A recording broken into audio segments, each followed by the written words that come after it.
can join others live for structured group workouts or social runs. You could do a solo workout or take part in one of the many in-game challenges. You could also pit yourself against people from all over the world in a race.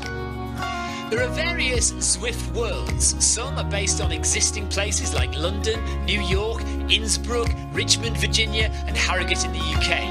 But the biggest world is the fictional Watopia, where you can run in glass tunnels underwater, through the middle of a volcano, in a jungle, up to the top of a snow-capped mountain and on country trails. Watopia is where the Zwift developers let their imagination fly. Like any computer game, the more you run, the higher up the levels you climb and the more virtual goodies you require. If you're a regular treadmill runner, Zwift is going to transform your training. If you're a hater, Zwift is going to change the way you think about indoor running. Before we go any further, if you're watching on YouTube, please click that subscribe button and the bell icon so you're notified every time we go live on this channel. If you're watching on Facebook, please click the like button on the Film My Run page. Film My Run is also my other YouTube channel where I post real world runs, so if you're interested in marathons, ultra running, 10Ks or triathlons, you'll find product reviews, interviews and races over on that channel.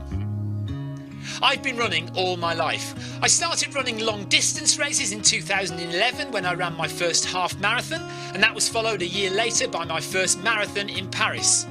I've run the Paris Marathon every year since and have now run well over 100 marathons and ultras. I started using Zwift at the beginning of 2015 when indoor cycling and smart trainers really took off. In the early days, I held the long distance record for cycling of 500 kilometres on Zwift for about 48 hours. And when running started in 2016, I was the first person to run a marathon on Zwift. So if you have any questions about Zwift, if I don't know the answer, I probably know somebody who does. Okay, so now you can go and take the trash out and get that drink. And make sure you keep an eye on that countdown and be back in time for the start proper.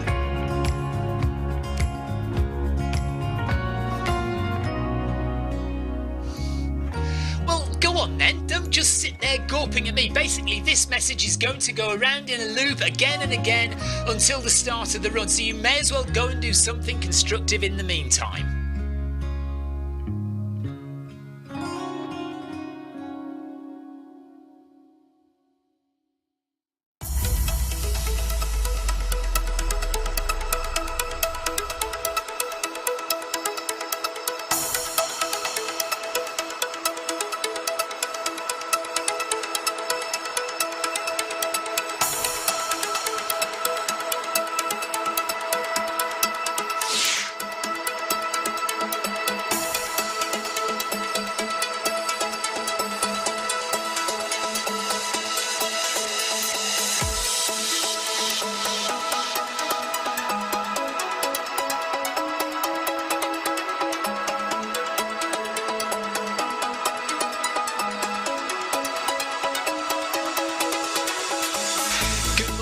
Good afternoon, good evening, wherever you are in the world. This is Film My Run on Zwift. My name is Stephen Cousins and we are broadcasting live on Facebook and on YouTube.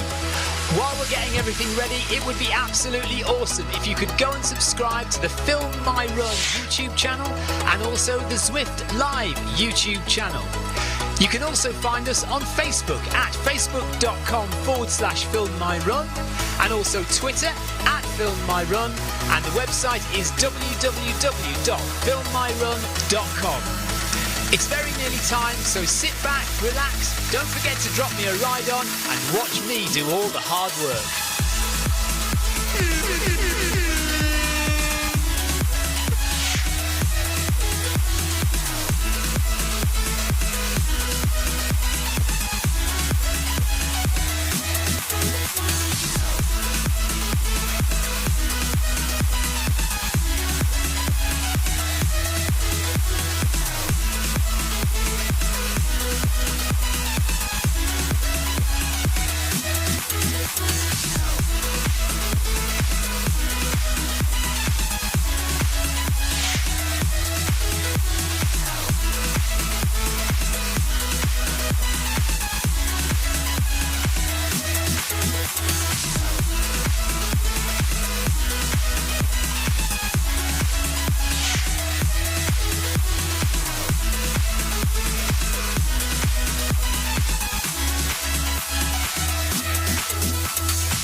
Scotland. We're running at 9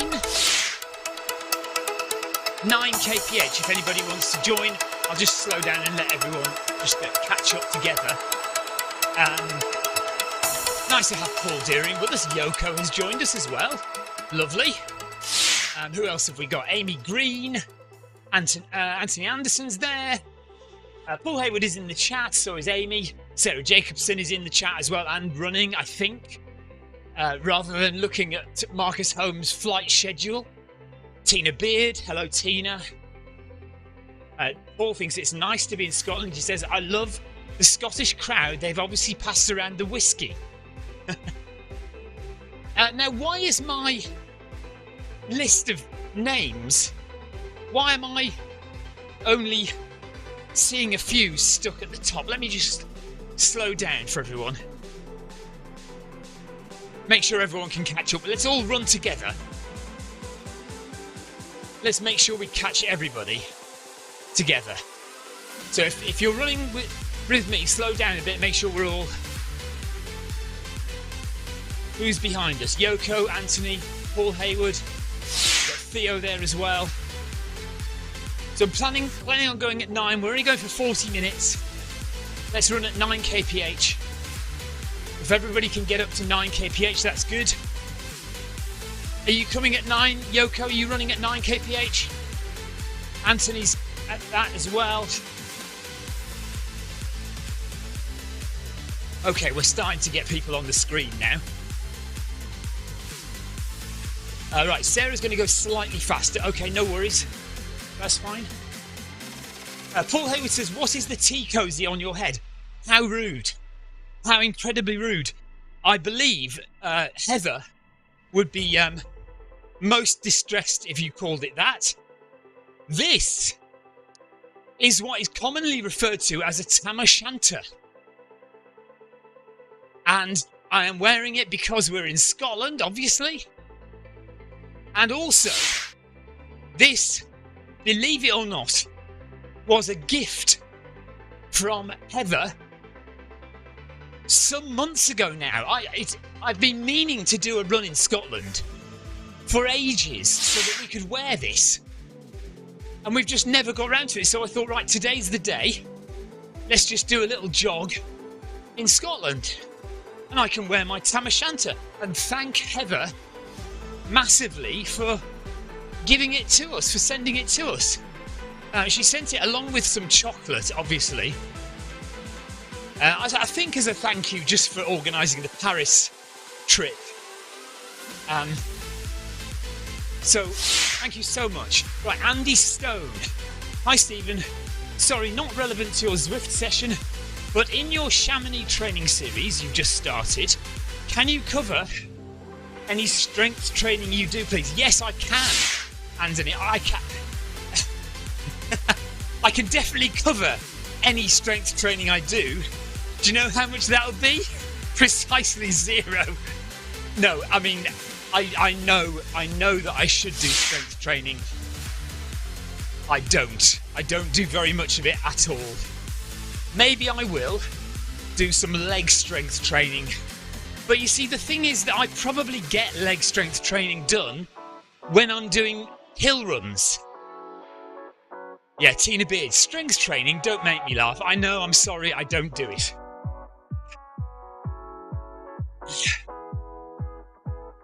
Right, Sarah Jacobson.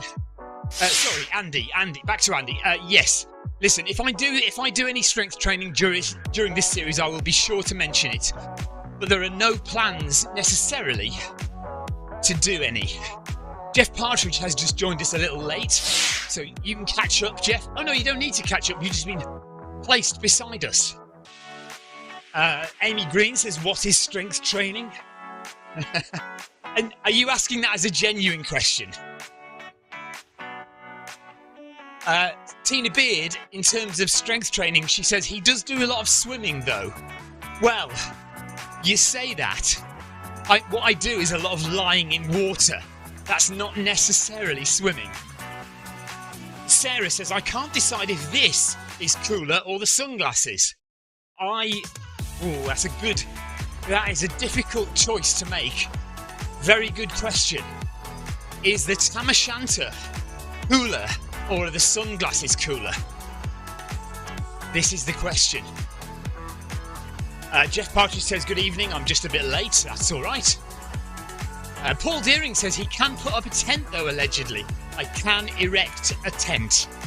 My tent erections are something of folklore, especially in Scotland, in fact. My Scottish tent erections are, well, something to behold. Sarah says we are never going to move on from this. We will eventually. We will. I mean, it'll just take a long, long time. And I apologise to those people who are mortally offended, emotionally bruised, and suffering from post-traumatic stress disorder as a result of my tent erections. Andy Stone says, no worries, you're one of the lucky ones who can get away, who can get by without. I've suffered terribly with calf strains, and all the advice is to do strength training. Yeah, I mean, see, I don't disagree. I think strength training is important, but I can hardly say that when I don't do any. And if I was to do strength training, actually, I'd probably do upper body. I'd probably do chest and arms and back, because that will strengthen my core. And in order to run efficiently and reduce the risk of injury, I think the strong core is what you need. Now, if I was to be, what's the word I'm looking for? Controversial. If I was to be controversial about this, I would say that a lot of the people who are telling you to do strength training, actually, I think it's more about overall running fitness. Calf strains are telling me that the work that you're doing, the running that you're doing, is putting strain on your calf muscles to the point that they get injured. But the way that you stop doing that is essentially by doing more work, more running, just doing it slower. So, you can see here we're going at 9 kilometers an hour. Now that is, that's quite slow, but it's just all the time. It's building up base fitness, and that includes muscle strength, not just cardio, but muscle strength as well, without putting overly too much strain on your muscles. This is a fairly relaxed, easy run, but it's still working the muscles, as is the Film My Run 500 climbing session that we do on a Tuesday and Thursday morning. It's working the muscles, but it's working them easy.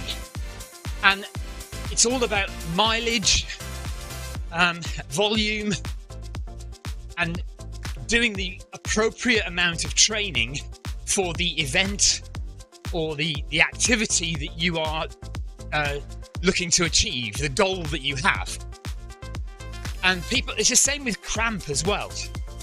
When people talk about getting cramp, and they talk about it's a lack of salt or a lack of electrolytes, and I would kind of argue with that a bit as well and say it's more training. It's more that your muscles aren't fit enough and strong enough for the job that you've asked them to do.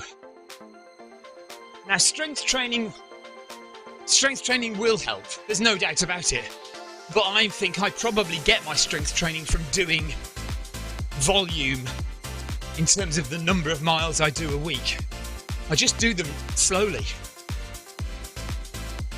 So Tina Beard says Pilates and weights. She says she does a lot of upper body strength training. Paul Hayward says I need to do leg strengthening, but he says he's never had a running injury. So that's interesting, isn't it? There's some people just seem to be prone to injury, and some people are not prone to injury. Or some people are overworking their body, and others aren't. I'm sensing a common theme among runners, says Sarah. I feel like we all need to do strength training, but none of us do. Right, Tina wants to go a bit slower, no energy, that's fine. No worries, Tina, go as slow as you feel you need to.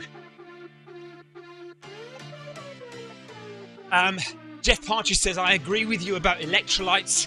It's a massive mess generated by the sports and nutrition industry. Yes, I'm totally on that. I think a lot of ultra runners, the more they do and the more they train and the more they run, they realise it is less to do with electrolytes and just more to do with how strong you are, how fit you are, about getting cramp. But then plenty of other people would totally disagree, so no worries, Andy. Andy says that's really helpful, thanks. Not a problem, Andy, at all. Amy says, I've not really had much injury. I should do more weights though, I think. See, that's the other thing, is like, if it's working for you, then why change? Sarah says, I haven't run much in Scotland, it's quite nice. Yeah, I haven't run in Scotland, in the pretend Scotland, for ages. Look, there's the Glenfinnan Bridge. The Harry Potter Bridge is just behind us. So we are now in Glenfinnan. This is where I was in real life just a few weeks ago. What was I saying? Yes, about... No, I've lost it again. Can't remember what I was saying. Oh yeah, why change something that's already working for you? So, there is an argument to say, look, if you're not getting injured, and whatever you're doing, if you're not doing any strength training, then why bother? I suppose the only argument against that, the only opposite argument to that is, if you did some strength training, how much stronger and fitter, and therefore faster, or how much more endurance would you have? So, yes, there's an argument for, if you're not doing strength training and you're not injured, then why bother? It's fine, carry on as you are. Why break something that isn't, why change something that isn't broken? Why fix something that isn't broken? That's the phrase, isn't it? But then, if you did do some strength training, you never know, you might be even fitter, you might be even stronger, you might be able to go on for even longer in your runs, or at a faster pace. So, there's a some and some argument, isn't there? Thank you for that very interesting line of inquiry, Andy. Appreciate that. It's always good to think about these things. It's always good to remind ourselves that maybe we do need to step up our game sometimes. And as runners, as ultra runners, we do neglect some of these things.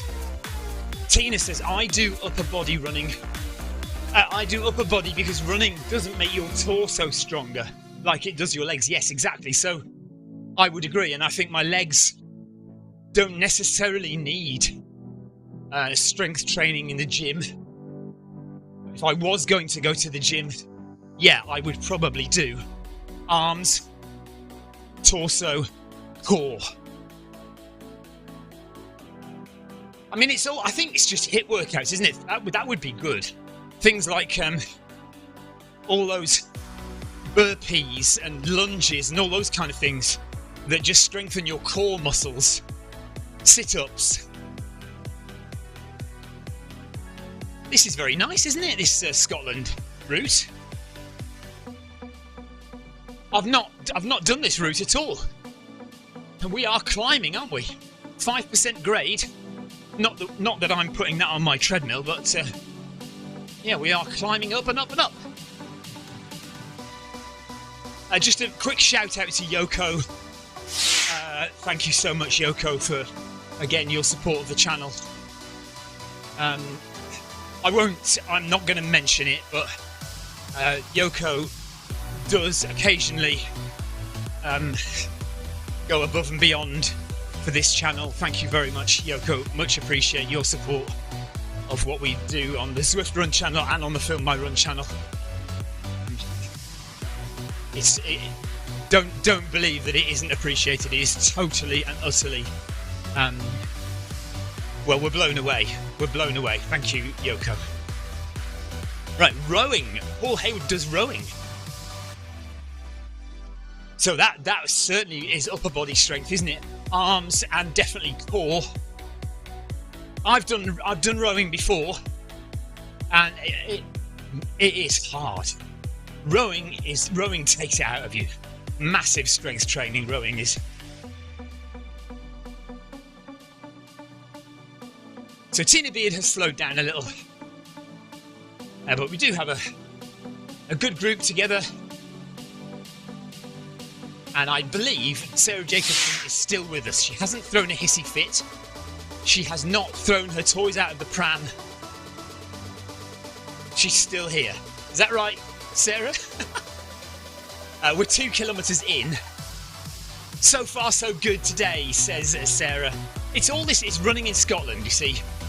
As long as you don't have the midgies, running in Scotland is beautiful. And so here we are, thankfully, in a virtual Scotland with no midgies. Imagine if they did bring the midgies out into the virtual Scotland. That would be a nightmare.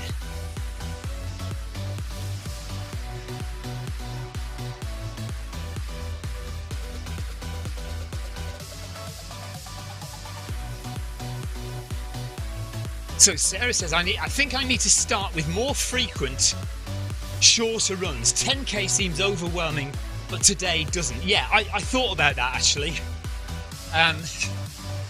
You were in my mind, that rather than doing an hour, I thought maybe half an hour's a bit too short, but let's do 40 minutes. 40 minutes will give us a nice bit of time to chat, but also enough time to get 5 or 6 kilometres in at a very easy, relaxed pace, but also over quick enough that it doesn't feel like a chore.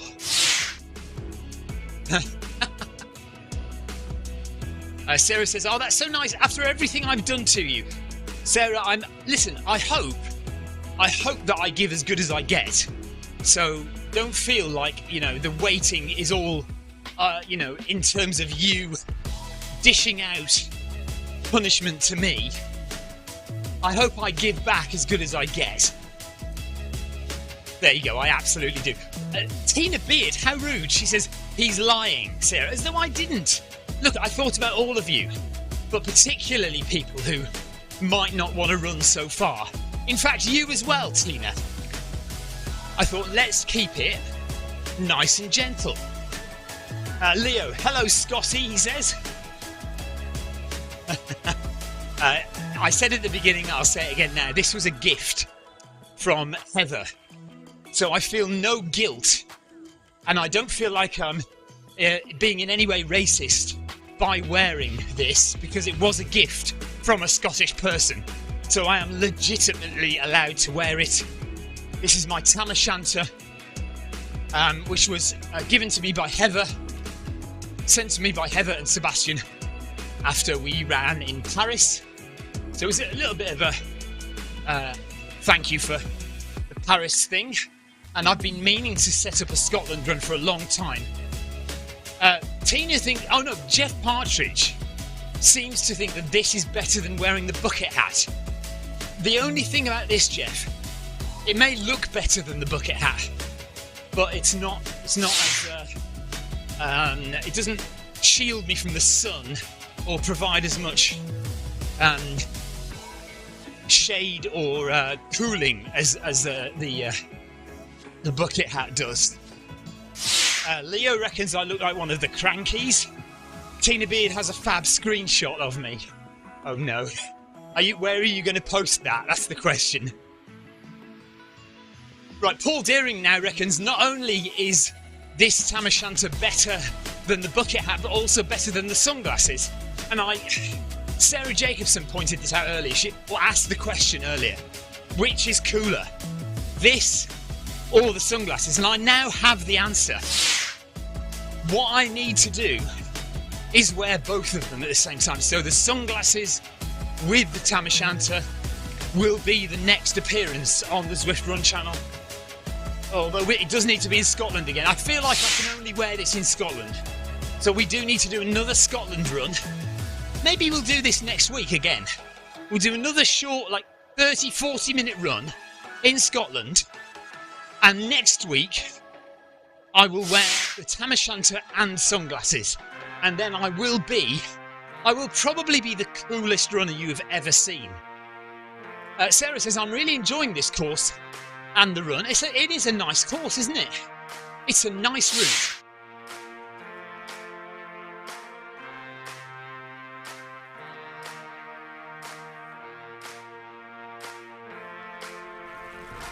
Right, so which cranky do I look most like? And Leo says Jimmy Cranky, the short fat one wearing the short fat one wearing the shorts. You mean the woman?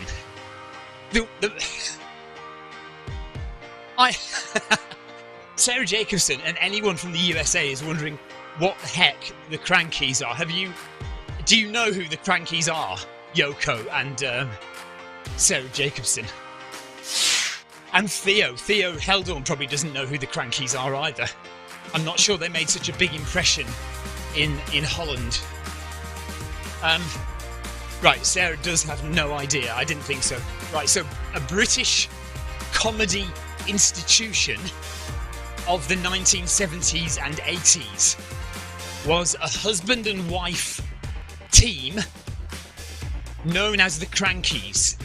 He was, I was going to say a tall man, but he was a normal-sized man, and his wife was very short, and I guess a little bit chunky, and she, the wife, dressed up as a schoolboy. It all sounds very wrong, doesn't it? Tina says they were pretty dreadful. Yeah, I mean, they were... But they were a comedy institution for 15 or so years in the UK. So yeah, she dressed up as a little boy and wore the kind of Scottish schoolboy look. Whatever the Scottish schoolboy look was. Yeah, Sarah says this doesn't sound great. I think what you have to do is you have to look it up on YouTube. So look up the Crankies on YouTube, and you will find this couple. I think for years, none of us realised that it was a woman. For years, none of us knew that the two of them were married. It was just a comedy act, a comedy duo. Paul Deering says, last week it was the old grey whistle test. This week it's the Crankies.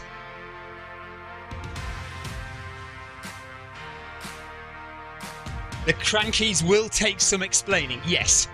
And I am having difficulty explaining the Crankies. And I think I've just defaulted to go and look at it. Go and Google it and look at it on YouTube, basically. I don't have a decent enough explanation. Although Leo does agree with Jeff that I look like Jimmy Cranky, who is the woman, the short, fat woman. Oh no, Jeff, come on. Jeff says just think Nicola Sturgeon. No, not at all.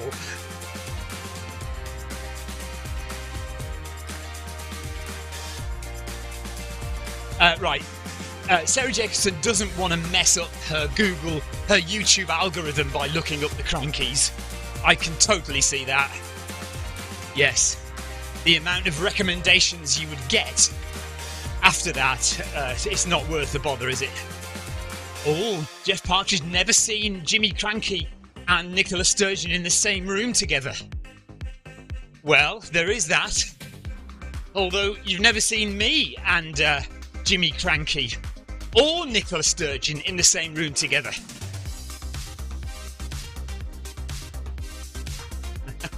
what is the cooler image? Me as Jimmy Cranky, or me as Sting in the old grey whistle test from 1978? Did anybody actually look that up, by the way? I bet you didn't. None of you did you? Sting on the old grey whistle test. It was the Police's first appearance on TV. I think. I'm pretty sure it was their first appearance on TV. Something about 1978, 79. Paul Deering did look it up.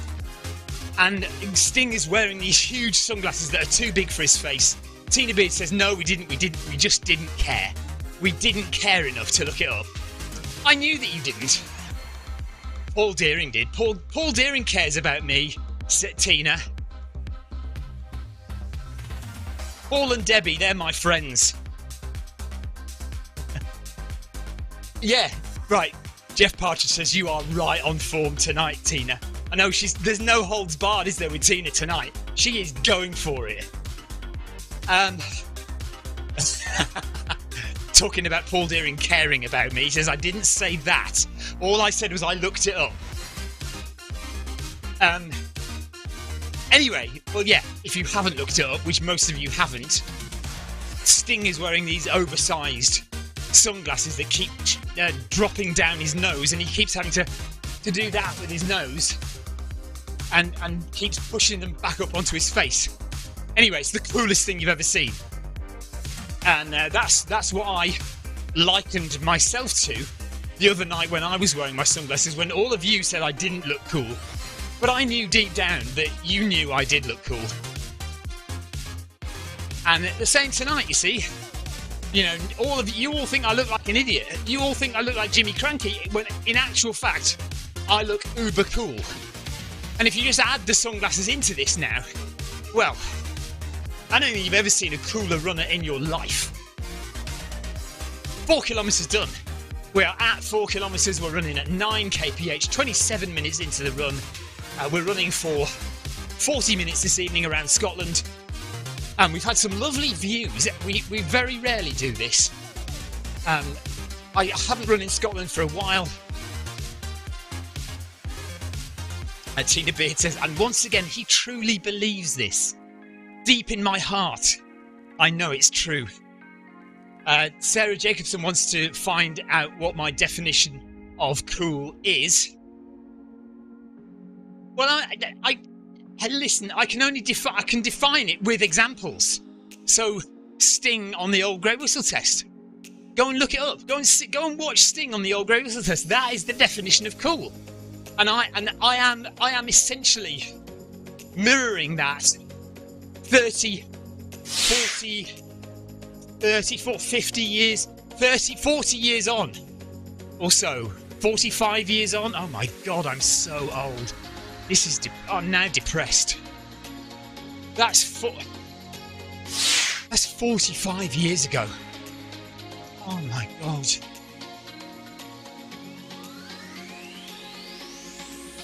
Paul Hayward says, yes, but Sting was singing a hit record and you're just running on the treadmill. Yeah, but we all do our own thing, don't we? Sarah Jacobson, that is a very good point. This is a good route for the film My Run 500. It really is, isn't it? It really is. I'm going to change it. I am going to change the film My Run 500 to this route because it is very good indeed. Thank you, Sarah. Tina Beard says, I was cool back in the day, but not now, Tina. Come on. You are cool.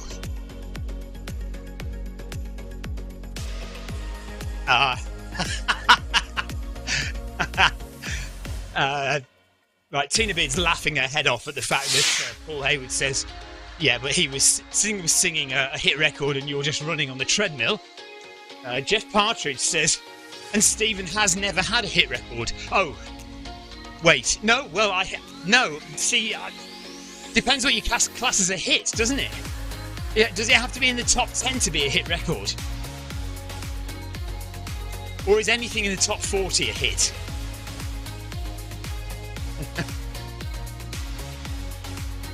Yeah, right, so that is actually a very good suggestion by Sarah Jacobson. I am going to change the Film My Run 500 route. So it goes up this hill. That's really nice idea. So let's do that. I was not in a boy band. Yet, okay, we were all male. Just because we were male doesn't make it a boy band, Tina.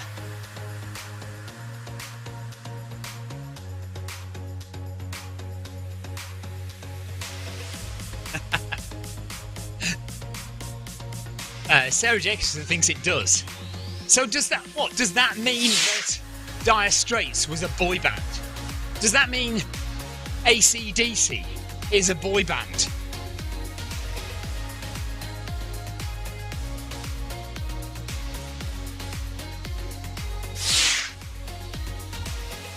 Apparently it does. Okay. Apparently it does. Right. 9 minutes left. We've done 31 minutes.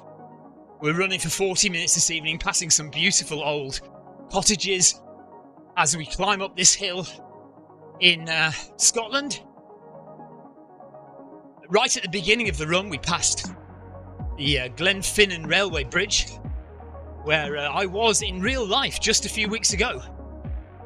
And if you haven't seen the Cape Wrath Ultra video, go and watch it. It is basically an hour of tent erections and naked swimming, and who doesn't love a bit of that? And Sarah says this route starts going downhill right after 5k. Amazing. So it's really good. Good idea. Although I have to admit, I very rarely run on to 5k once I've done the Film My Run 500. Once we've got to 4.2 kilometres, I'm usually so knackered I just stop the treadmill and that's me done. Quite a few people do run on to 5k. I know Clive and Sebastian. Clive and Sebastian almost always run on to 5k. I'm just too lazy. This is the perfect route, Sarah, yeah.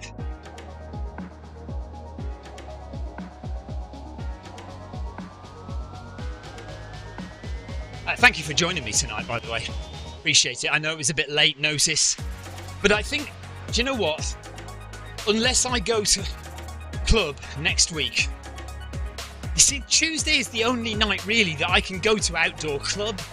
But Victoria's been stealing my runs recently, so I might have to let Victoria carry on going on a Tuesday night, and I just carry on the treadmill. So maybe next week we'll do this again. So we'll do another Scotland run, and next week I will wear the Tam O'Shanter and some uber cool sunglasses.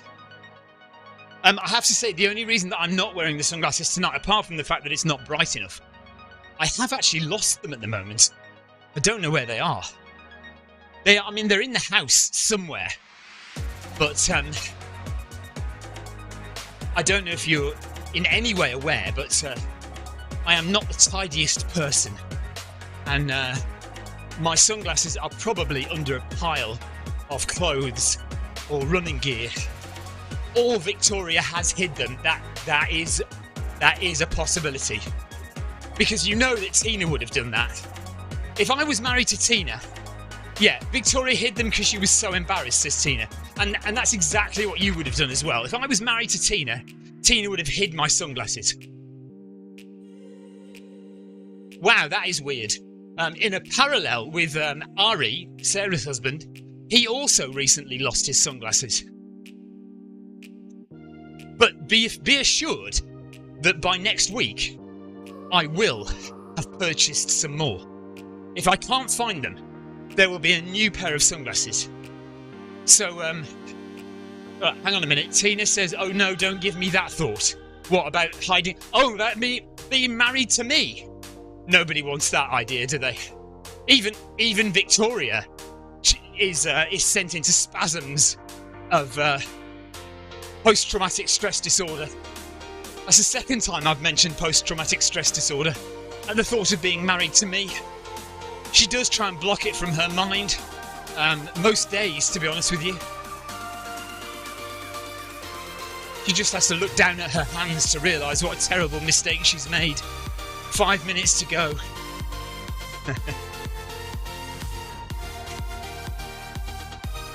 It could be worse, says Jeff Partridge. We could be on that date, Tina. So Jeff Partridge now offering his romantic services to Tina. That's two of us she could possibly not stand the thought of being married to or going on a date with. I mean, I have been on a date with Tina. It was a parkrun date, and my wife was there. Although Tina is a cheap date because she doesn't drink. So I like that idea. Coffee. Mind you, these days coffee is just about as expensive as a pint, isn't it? What, £3.50 for a large latte? How much is a pint these days? I mean, I've no idea. I literally have no idea. How much is a pint of ale, a pint of beer, a pint of ale, whatever you guys drink? How much is a pint these days? And how much is a pint in the USA compared to a pint in the UK? What's more expensive? Right, $7 for a pint in America. So $7 is probably about £4, isn't it? 4 or 5 UK pounds? Yeah, about 5. All right, there you go. Jeff Partridge says a fiver is about standard. So, in fact, parity, therefore, around about $7 in the US, £5 in the UK. I think that's about the same. It's not far off. So a little bit more expensive for a pint of beer than for a latte. Actually, Sarah, how much is a Starbucks grande latte? No, I get venti. That's the largest one, isn't it? Venti latte. How much is one of those in the States? Because in the UK, a venti is probably about £3.70, something like that. $5, again, around about the same. Yeah, okay. There you go. Right, and we're back. Look, we're back at Glenfinnan, back at the railway bridge. A pint of good ale is £3.50 in, in Wiltshire. Wow. That's fairly cheap, that is. Paul Hayward says 8 kilometres is the same as 5 miles. The same in the USA as in the UK.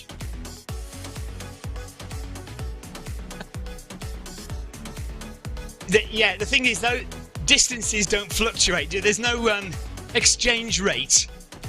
Oh, is it Somerset? I don't know. I can't remember. Right, Tina is finishing. We've got a couple of minutes left to run. Somerset, I'm sorry. See, you people over there in the West Country, I have no idea half the time where you lot live, because half the time you make them up. Then you move house. Amy Green says, well done, everyone. 90 seconds to go. Thank you so much, everyone, for joining. Like I say, I know it was a bit short notice.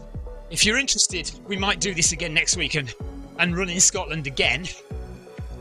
Sarah Jacobson says this was much better than yesterday. Yeah, well, Sarah did throw a hissy fit yesterday, threw all her toys out of the pram and stormed off. So,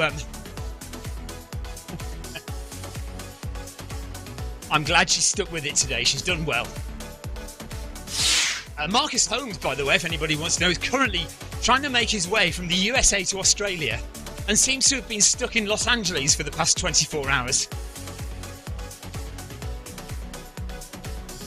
Tina Beard says, yeah, but you have been here, Stephen, as in Somerset. I know. It's just, I'm getting old, okay? My memory is not what it was. Dorset, Wiltshire, Somerset, and to some degree even Devon, and certainly South Gloucestershire, all meld into one massive big West Country county as far as I'm concerned. Till next week, says Theo. Thank you very much. Thanks so much, everyone. Maybe we'll do this again next week.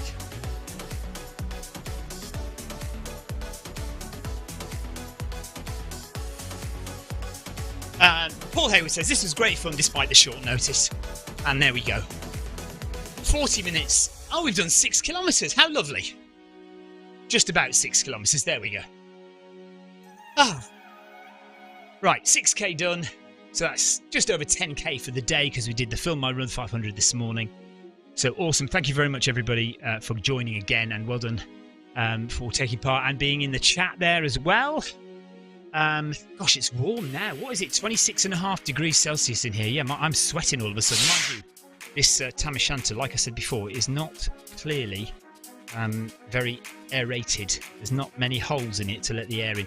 You know, on our South Downs Way 100 that we just did with Victoria and me, Victoria bought this hat, and it was really like a £5 hat. Not £5 as in weight, £5 as in price. And she realised after the first few miles that there was no air getting into this hat. It was cheap because it was made of cheap material, and it was not letting any air flow through at all. So we arrived at a medical stop, like an ambulance just sitting in the middle of the trail, and there was an ambulance driver sitting there, and I said, have you got some scissors? So he handed over a pair of scissors, and Victoria just cut these big round holes into the top of her hat, which worked a treat. So you didn't need to spend hundreds of pounds on very expensive material. Just buy a cheap hat and cut holes in it. Right, that is me done. Thank you very much for watching. We will see you all tomorrow. So tomorrow we're going to work hard. Tomorrow we have the Workout Wednesday interval session. It's going to be 50 minutes of tough, hard intervals. So I hope you're prepared for that. If not, you can watch from the sofa and I'll do all the hard work. I'm going to be very hot tomorrow evening. I will try my best.